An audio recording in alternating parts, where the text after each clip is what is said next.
dibuka dulu. Assalamualaikum warahmatullahi wabarakatuh. Waalaikumsalam warahmatullahi wabarakatuh. Untuk ketua kelas dipimpin doanya. Kita mulai pelajaran kita pada siang hari ini. Doa mulai.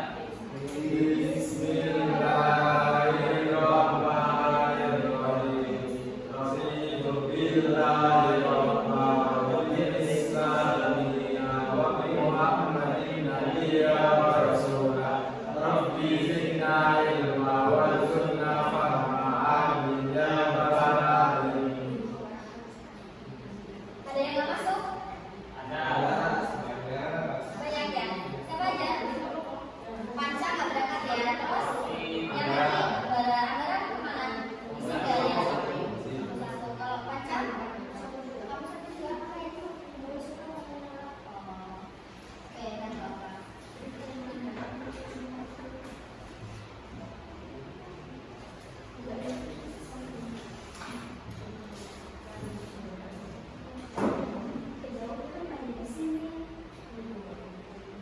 Oke, jadi kelihatan nggak Putra? Kelihatan ya. Oke, jadi untuk materi pertama kita ini ada menjelajah sel. Nah, kalian tahu nggak sel itu apa? Nggak tahu, Bu. Apa? In, ada nggak yang tahu? Ayo, In. Apa? Tahu nggak? Oke, bisa. Ayo yang lagi.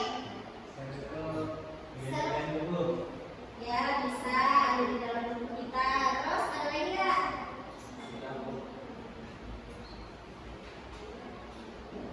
Nah, yang pertama, pada saat kita dilahirkan kita adalah bayi dengan ukuran kecil, kemudian kita bertumbuh menjadi besar. Artinya terdapat penambahan sel. Menurut kalian, apakah sel itu tadi udah dijawab ya?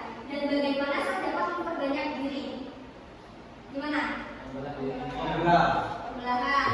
Terus ada lagi nggak? Ya, bisa. Nah, ini jawabannya. Untuk sel ini dapat memperbanyak diri itu benar tadi pembelahan. Dia melalui pembelahan. Pembelahan ada berapa? Ada 3. Yang pertama amitosis, mitosis, sama meiosis. Ya. Ini sama aja. Nah, selanjutnya sel. Sel ini pertama kali ditemukan oleh seorang ilmuwan Inggris yang bernama Robert Hooke pada tahun 1665.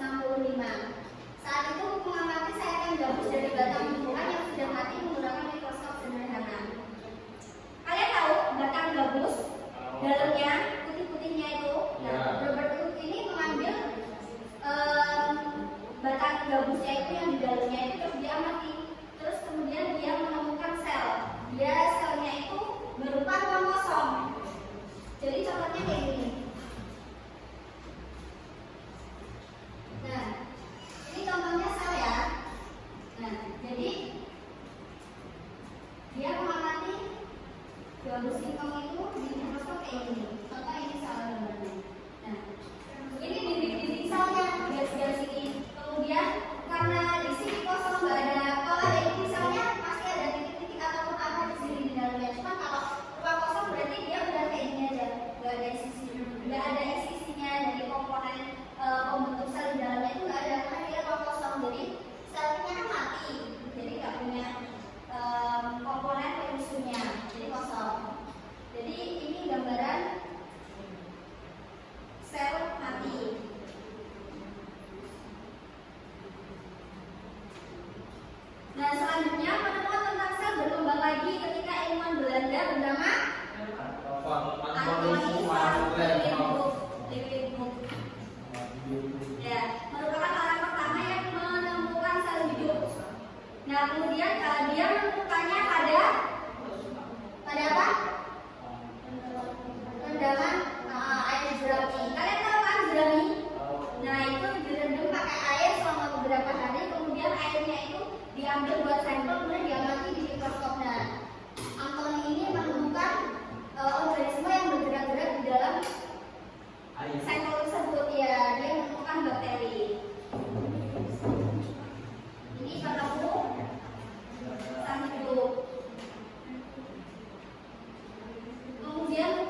dan bentuk sel. Coba satu dibaca. Sel berukuran sangat kecil dan hanya dapat dilihat ketika berbesar dan diamati dengan mikroskop. Sel yang berukuran paling kecil adalah sel mikroplasma, berarti dengan diameter sekitar 0,1 mikron. Sel yang paling panjang adalah sel saraf dengan panjang sekitar 1 meter. Sel yang berukuran paling besar adalah sel telur burung unta, yaitu sekitar 170 kali 1305 mm. Ya, jadi sel ini berukuran sangat kecil. Jadi kalau kita lihat dengan mata telanjang, mata kita itu nggak kelihatan. Kita harus menggunakan mikroskop. Kemudian bentuk sel ini juga bervariasi. Ukurannya ini juga dapat ukuran selnya ini dapat berbentuk bulat, oval, elips maupun gelondong. Ada banyak. Jadi tergantung sel itu di mana letaknya, kemudian fungsinya apa dan bentuknya seperti apa.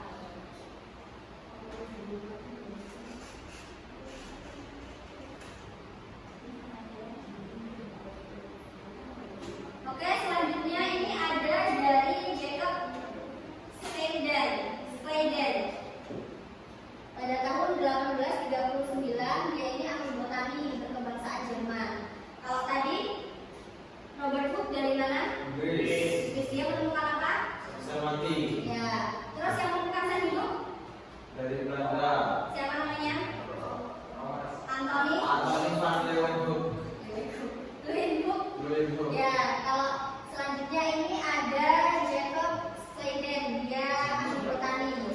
Dia dari Jerman. Dia mengadakan pengamatan mikroskopis terhadap sel tumbuhan. Jadi pada waktu bersamaan ada lagi nih ilmuwan lagi nih bersamaan dengan Theodor Schwann melakukan pengamatan terhadap sel hewan. Jadi dia juga ya dari hasil pengamatan mereka menarik kesimpulan bahwa tadi kan sel itu kan unit terkecil tuh.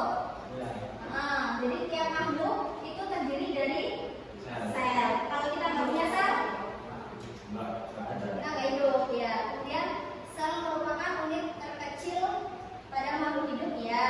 Organisme bersel tunggal terdiri dari sebuah sel. Jadi kalau organisme bersel tunggal itu dia memiliki sebuah sel berarti satu sel. Kalau organisme lain yang tersusun lebih dari satu sel disebut Organisme bersel banyak. Selanjutnya sel prokaryotik. Di sini ada struktur sel. Struktur sel dibagi menjadi dua, ada prokaryotik dan eukaryotik.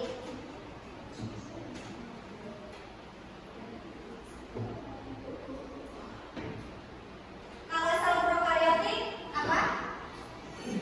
Apa ini? Berarti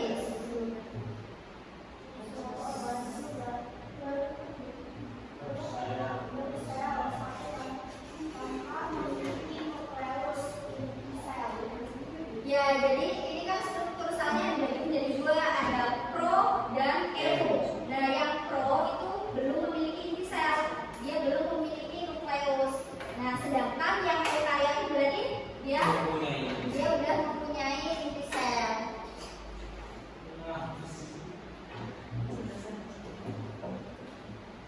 Sel prokaryotik biasanya ditemukan pada ini, bakteri.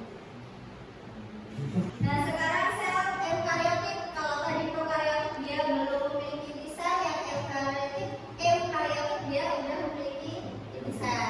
Nah, contohnya ini ada di sel tumbuhan. Dia di sel tumbuhan ini ada nih yang nggak punya di sel hewan apa? Sel tumbuhan ada, di sel hewan nggak ada apa? Inti sel, terus apa lagi? Kloroplasma. Ya, kenapa? Karena kloroplasma itu tuh dia buat fotosintesis buat si tumbuhan itu. Ya. Klorofil. Ya, karena kloroplasma itu kan dia sejujur daun tuh. Jadi dia dapat membantu proses fotosintesis buat makanannya sendiri. Oke, untuk perbedaannya untuk strukturnya apa tuh? Yang dari struktur? Sel organik itu lah. Yang bedanya apa sih perbedaannya? Tidak memiliki inti sel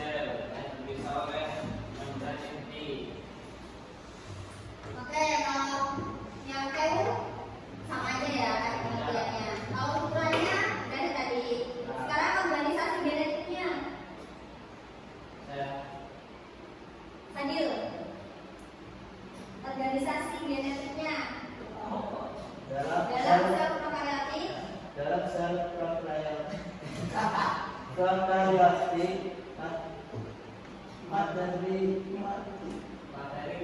genetik DNA terletak dalam bentuk sekuler, tunggal, dan tiga terkait Protein. Kalau sel eukariotik memiliki DNA yang kompleks dan terorganisir dalam kromosom linear.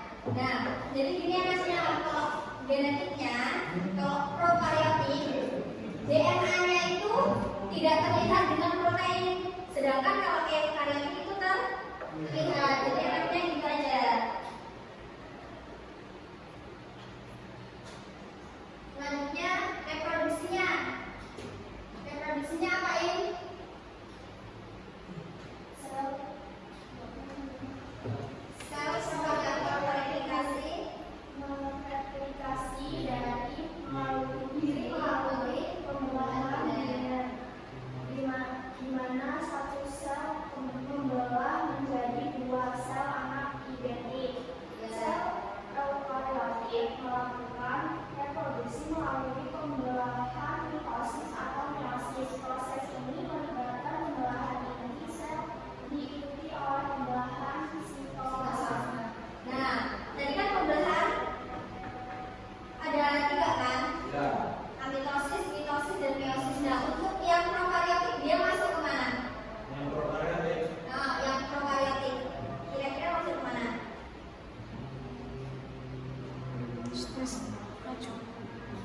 Masuk kemana? Kalau yang prokaryotik pembelahan apa?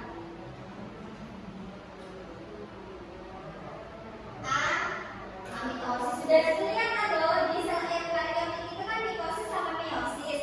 Berarti yang prokaryotik Mitosis. Itu aja loh. Terus selanjutnya keberadaannya tuh, letaknya tuh, sel prokaryotik ditentukan ada bakteri atau archaea. Kalau sel Archaea apa, eukariotik, Pak? archaea itu kayak sejenis bakteri juga. Dia kayak apa ya? Kalian tahu Plasmodium? Nggak tahu. Ya pokoknya jenisnya itu hampir sama kayak bakteri itu. Yaitu organisme yang kecil, sangat kecil. Oke. Nah jadi ini adalah KPD ya buat kalian bagi menjadi kelompok nih karena jumlahnya sangat banyak. Nah, jadi sudah kelompok aja. Adin, Fadil sama In ya. Nih. Terus Putra sama Fatir. Dan semua kumpul kelompoknya, Bu. Nah, Kumpul kelompoknya, Bu. iyalah kumpul sama kelompoknya. Oke. Sama nih. Sini Fadil sini.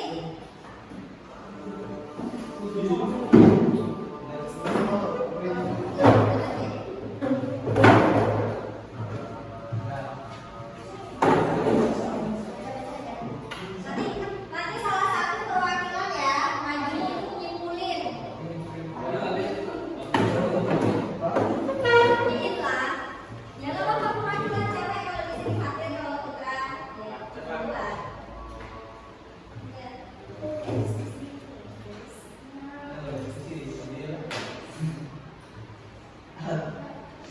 Kamu kan mau kan nih belajar nih, ambil belajar nih. Yang mau kali kan? Yang kalau Yang sama pengen Fadil kan? udah. Ya. Sama Fadil udah. Baca aja soalnya. Kelihatan nggak kertas soalnya di situ? Kelihatan. Kelihatan. Oh, enggak, maksudnya ya kelihatan kertas aja.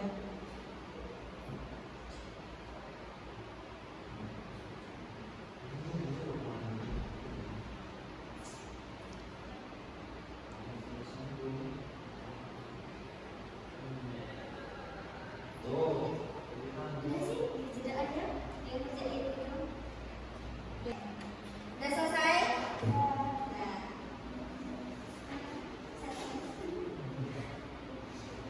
Oke, jadi salah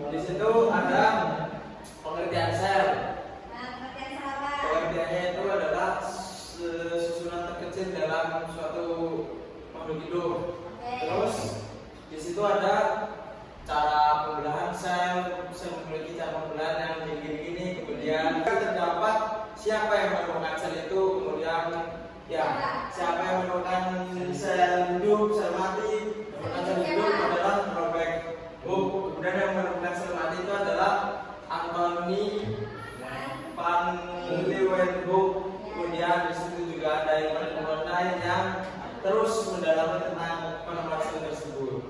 Oke, sekarang kelompoknya ini dia baju. Jadi saya itu lebih terkecil dari yang berkecil itu. Terus penemuannya itu ada Robert Hooke itu dari Belanda. Pada tahun berapa? Tahun 1915. Oh iya, dari Inggris. Pada tahun berapa? 1665. Ya, terus itu yang menemukan salah Salawati. Ya. Mati kawasan itu ini Anthony van Leeuwenhoek. Ya. Terus dibedakan menjadi dua tuh, sel prokaryotik dan eukaryotik. Nah, perbedaan dari dua sel itu apa? Kalau yang pro itu memiliki sel, kalau yang pro tidak punya. Kalau eu itu yang punya. Oke. Dan kita kasih aplaus dulu. Boleh ya? Oke, jadi ini pembelajaran kita pada hari ini. Alhamdulillah sudah selesai ya. Jadi kita tutup dulu ya, doa dulu. Untuk mengakhiri pembelajaran pada siang hari ini, doa mulai. Subhanallahumma wa bihamdika asyhadu an la ilaha illa anta astaghfiruka wa atubu ilaik. Oke, terima kasih atas waktunya. Semoga ilmu yang diberikan kepada kalian bermanfaat. Wassalamualaikum warahmatullahi wabarakatuh. Waalaikumsalam.